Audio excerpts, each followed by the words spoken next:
Congrats. Thank you, man. All right, whenever we're ready, we'll kick things up. John.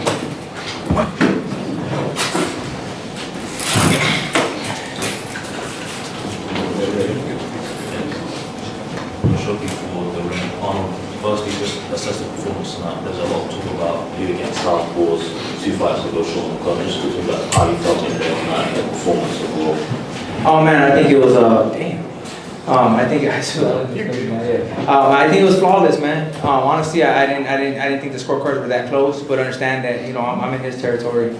I don't think that people understand what we just did. We came to his hometown, all the hype's on him, and we just did that, man. Shout out to my manager, Rick, Golden Boy Promotions. Man, the best trainer in the game, man, hands down, my father. The game plan, after that. Sean McComb fight, he really did his homework and really adjusted to everything, man. So shout out to Golden Boy, man. Shout out to Eddie Hearn as well for having me, man, and I appreciate it. And in terms of your father, you said to give him his flowers. Just to me about the game plan tonight. What was kind of the thought process going into tonight? Yeah, man. Like I said, growing up, I always wanted respect, and that's something that me and my father haven't gotten in this sport. After everything we've done, and now my father can say he's a champion coach. And in the game plan, man, people don't understand what we do. We're in Big Bear, isolated. It's the altitude, the solitude. It's not easy. Being away from. I missed my daughter's birthday. It was the 10th. I was out here. I missed. I do that. You know what I'm saying? And that's why I knew I was gonna come out victorious, because I just sacrificed so much, man. And shout out to Pops, man. He trust me, this guy. It's crazy about boxing, man, and his game plans are crazy, man. So shout out to Pops. Thank you. And were you worried when you were waiting for the last scorecard and you knew it was one apiece?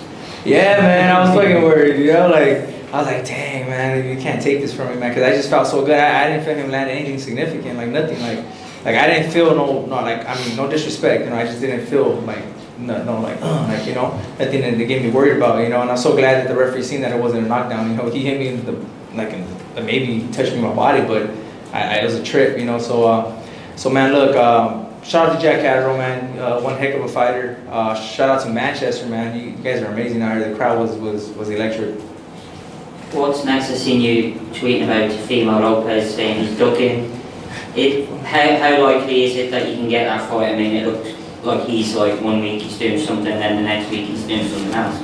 Man, Rick, how long have you been trying? Look, I'm going to text Teofimo tonight, and I'm going to text Keith Conley. I'm going to call both of them.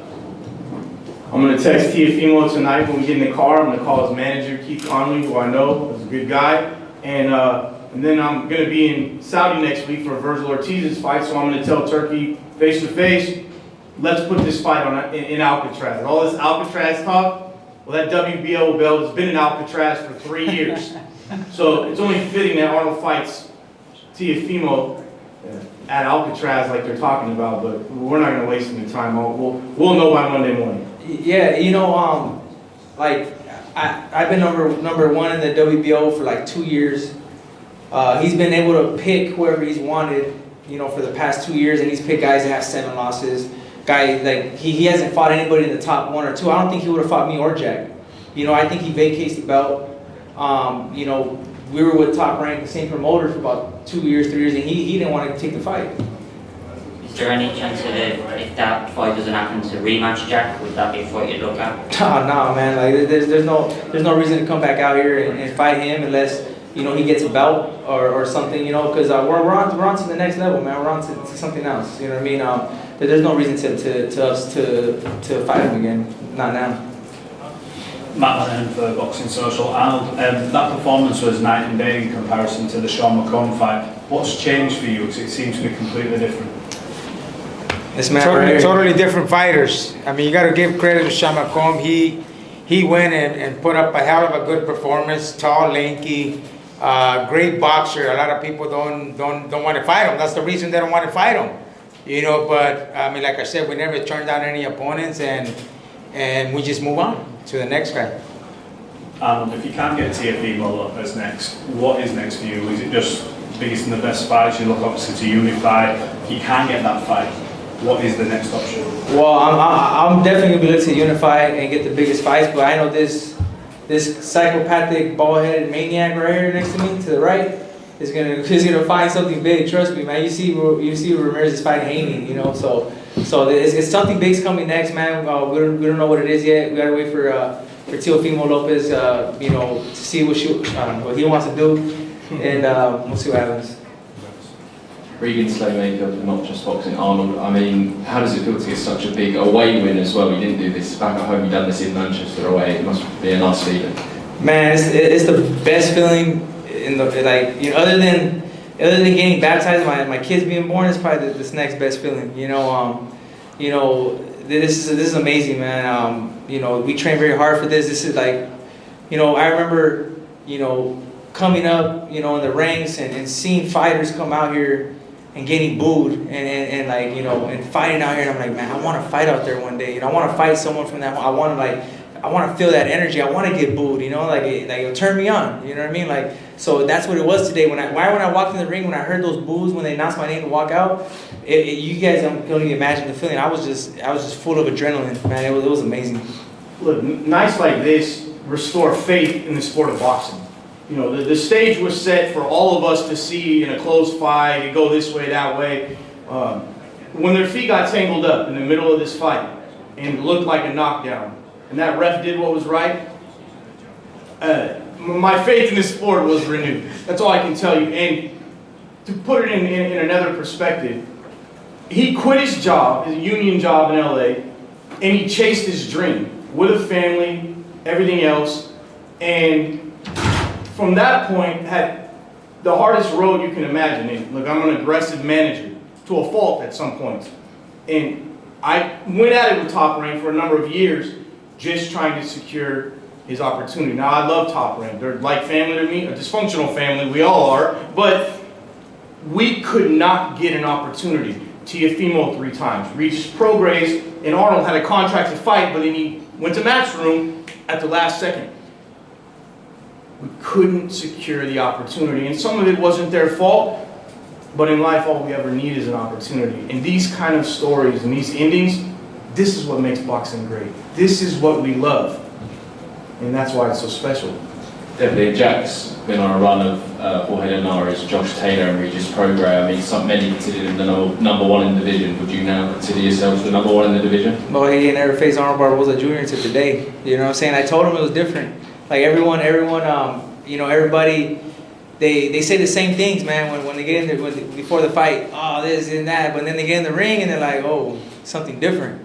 You know, but look, man, I'm happy, man. I'm excited. I hope, you know, that boxing respect I get my respect. You know, he's been ranked, like you said, in the top 3, and I think everything. You know, Ring Magazine. You're talking about, you know, sanctioning bodies and BoxRec on the world. You know, so I hope that they bump me up. You know, and I get my respect, man. You know, we came out here and we did what was supposed to be impossible. You know, it's supposed to be his, you know, like little homecoming and, you know, his thing. But you know, we did it. Thank you. Ron, congratulations to Arnold. One more, yeah? Arnold, right over here. Marcos Davies, Fed TV. Just a question for you and your dad. Either or can answer first, but has it set in yet? And what does this victory mean to you, given the opportunities you didn't get prior and the long and hard road that it took for you to get here? Oh, definitely. I mean, this is something that, like you said, I mean, we took the chance, and we always been wanting to fight the best.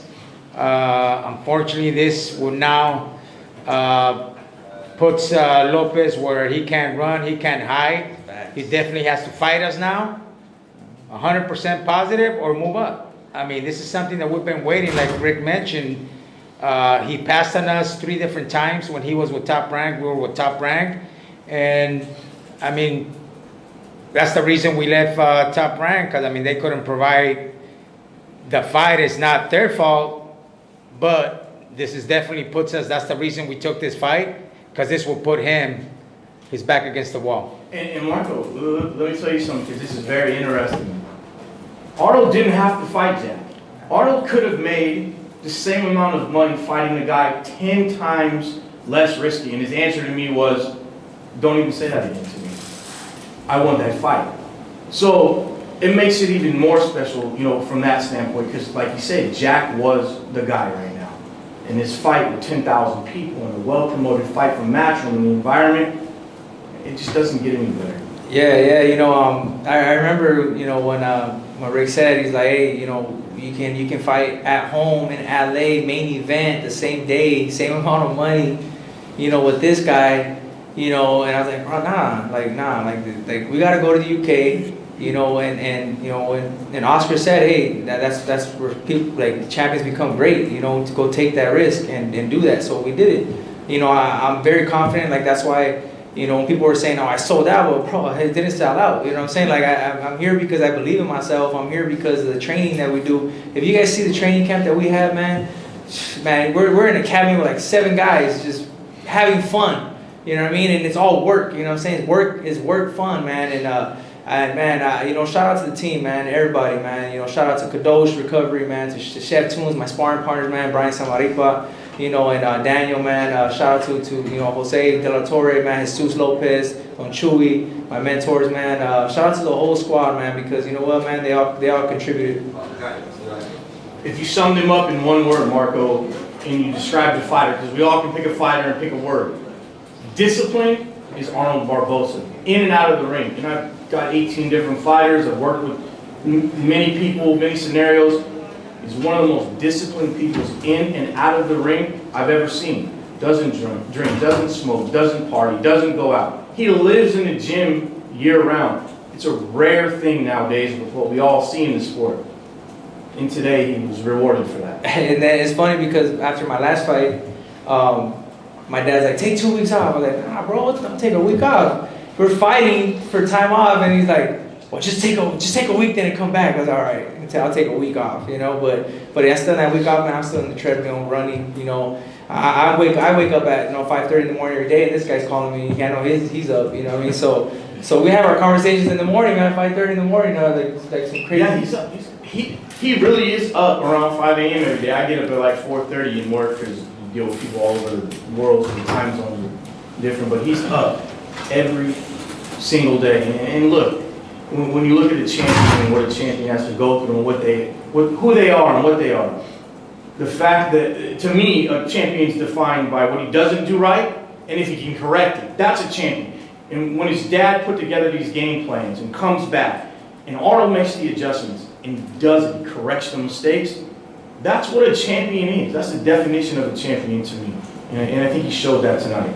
There's no way anyone can say a single word after a performance in Manchester against Jack Catterall like this.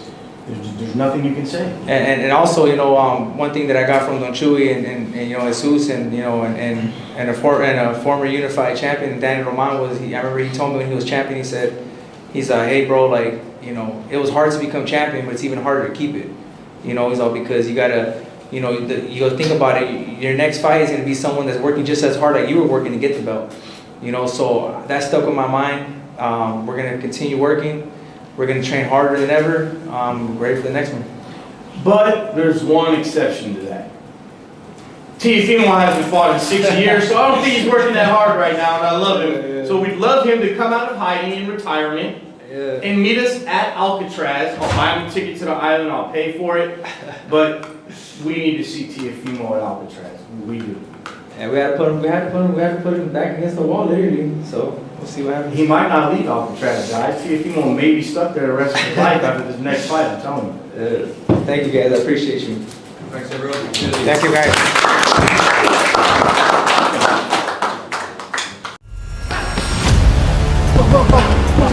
Oh!